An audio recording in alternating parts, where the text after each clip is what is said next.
Yeah, I had to go ahead and redo this video. I wasn't happy with the first copy, but I'm going to start out here with the Georgia Guidestones. A lot of people believe these to be like basically the 10 commandments for the New World Order. And no one knows who really like exactly built them. They're signed RC Christian, which is kind of a play on words for Rosicrucian. So like and the fact that I'm bringing them up is just because like some globalists are going to come up in this presentation. But basically, it says on the Georgia Guidestones that one of their like goals is to have the Earth's population be at 500 million to be in balance and harmony with nature or whatever. But like if that was to occur, that would mean like billions of people gotta go. So like it doesn't seem like there's a lot like real good like going on. Whoever wrote them, you know what I'm saying? Like obviously wants to see like billions of people like not on this planet no more. But so I'm going to start out with the first character in this, and this is Tedros Adhanom. He was the health minister in Ethiopia from 2002 to 2012. And then you won't find this on the internet, not admittingly, but he was the Ethiopian foreign minister from 2012 to 2017. And that's when a lot of these atrocities were committed. And aside of that, for on his resume, he's been a part of the TPLF, the the Tigray People's Liberation Front. He's been a part of that since the 80s, and that's listed even now as a terrorist organization. So I mean, how this terrorist got to ultimately be the uh, the head of the World Health Organization. I mean, it's pretty fascinating stuff. But basically, like I said, the atrocities were committed between 2012 and 2017 when he was the foreign minister, and he did all kind of stuff. He lied about the Kerala outbreak and claimed that his region had like diarrhea. So it tried to, prop him up. Like, he was like running like, a clean area, I guess, where, not a lot of people are getting sick or whatever.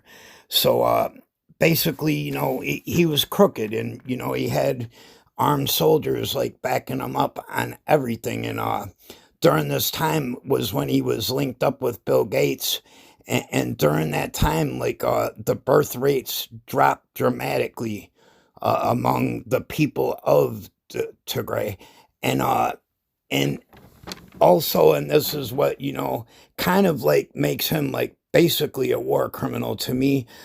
2 million Amara people disappeared from the population altogether. So it never says what happened. I mean, you can only imagine. I imagine it wasn't nothing good, and that's a lot of people to come up missing. And basically, he covered up epidemics that were spreading through the region. So I mean, God knows what was going on. They might have been experimenting on these people or whatever, and like the whole areas went through like a long history of famine and a lot of other problems or whatever. But there was political prisoners tortured under his command, and also during his time as foreign minister, he got real tight with communist China, and because he was running a communist regime there, he was like running it a lot the same way China does. Like basically keeping cards on people, spying on everybody. You know what I'm saying? Just the general stuff that communists are known to do. And meanwhile, like I mean, he's living it up pretty high, and all the people there are basically starving to death. So like and so that just gives you a little like hint about his past. But somehow, despite that, he still got elected as leader of the World Health Organization. And these were the people first called in during the COVID-19 outbreak. and he went over to China during the time the outbreak was occurring, and he commended like the Chinese leaders for how they handled the whole epidemic. You know what I'm saying? Said they handled it professionally, and there was nothing to worry about. Like travel restrictions should have been put on way sooner. But like, Ted Ross pretty much, having a history with the Chinese regime, like bypassed a lot of that stuff. He's corrupt. They probably paid him or whatever. But basically, travel restrictions could have happened a lot sooner. And the Chinese, it's going to come out that the Chinese government was covering it up for, the the disease broke out, like a ways before that it ultimately, got shut down or whatever to stop the spread, and by then the damage was already done. But just a little bit of his history, and then this is where I think it starts to throw a whole curveball. This is Donald Trump's guy on the COVID-19 virus, his spokesman.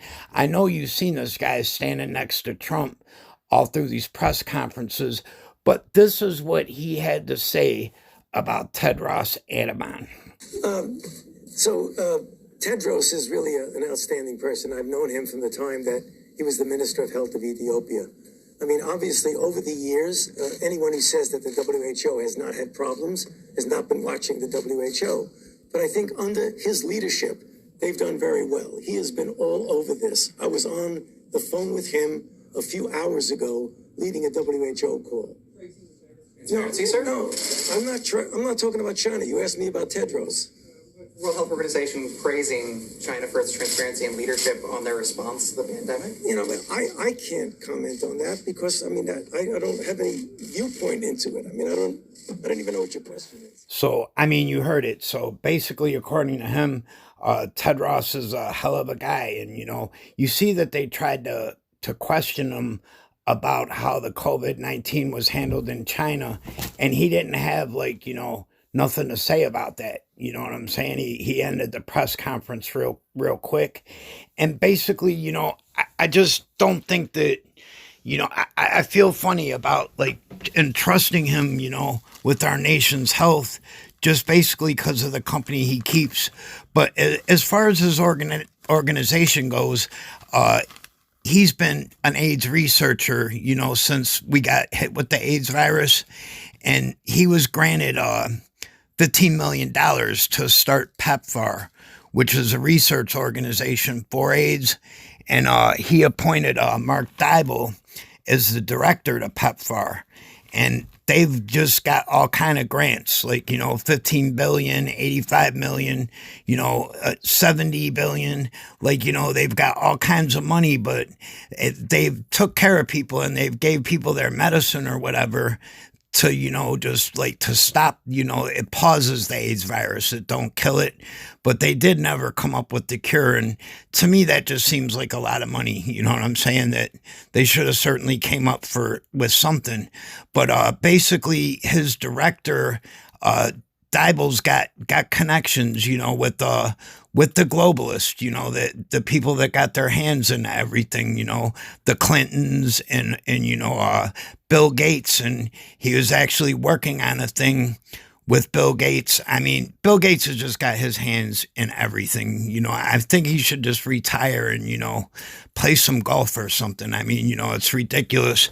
He wants to be involved in all the world's affairs, apparently. And he's pressing an initiative now to get ID chips injected in people with the vaccine, and to not even tell people about it, to chip people and they don't even know it. It's, pretty disturbing stuff, man. But anyway, like I said, other than that, Fucci checks out good, as far as, his medical credentials or anything. I'm not really doubting, but I'm just doubting the company he keeps. And, I don't really feel comfortable with him being in charge of the health of this whole country. You know what I'm saying? When he's making dealings with people that's shady. You know what I'm saying? That's more than shady. When he's vouching for people that are, the equivalent of war criminals. But then, the reason why I decided to make this presentation was I caught this on the news, and this is what they had to say about Fauci, and it just seems like so rehearsed and fake. So just listen to it for yourself. ABC News. Golden State Warrior star Steph Curry shared a coronavirus Q&A session with the nation's top infectious diseases expert. We're talking about Dr. Fauci via Instagram Live. What metric are you looking at to be able to then determine at mass that large gatherings, sporting events, those type of things are okay to revisit? We can start thinking about getting back to some degree of normality when the country as a whole is turned that corner and start coming down. Then you can pinpoint cases much more easily. What metric are you looking at? Well, nearly 50,000 people tuned in for the informative conversation, including former President Obama. Well, Dr. Fauci's popularity has certainly increased over the past few weeks, so much so that he is now the face of one of the donuts that is shop in Rochester, New York. Donut Delights decided to celebrate the longtime director of the National Institute of Allergy and Infectious Diseases by putting his picture on a donut. The owner says it has been a nationwide hit with order requests from across the country. Some people have their faces on money, other people have their faces on pastry. Yeah, at this point, though, I guess either way, yeah, it means you made it. Exactly, that is. Phil, what do you think? We can put your face on a donut. I don't watch the press conferences unless he's there. Like I look behind the president. And I'm like, where is he? Good strategy. Yeah, national treasure he is. All right, so we have severe weather we have to deal with today. 7 million people are at risk, and then tomorrow we have about 40.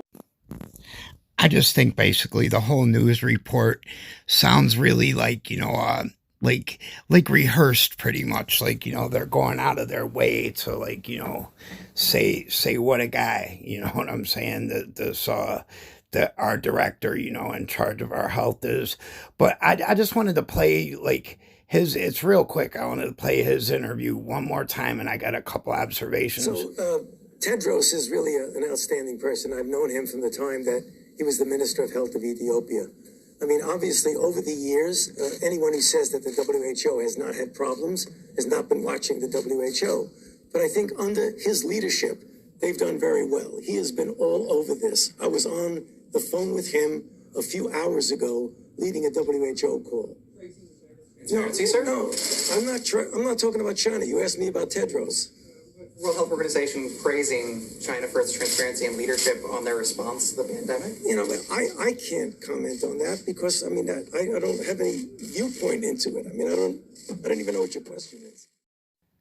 And see right there, I caught it. I mean, just his general disposition. He comes across like he's kind of grinning there, and he comes across as real smug to me with his body language. I don't think anything about the COVID-19 virus, in China or over here is really anything to even be grinning about. So just makes you question, the people that, we're entrusting our whole country in. Basically the well-being of our country is in this guy's hands, and I don't know if it's too solid of a decision to be making, but that's just me, and I'm entitled to my own opinion. Thanks for watching, you guys.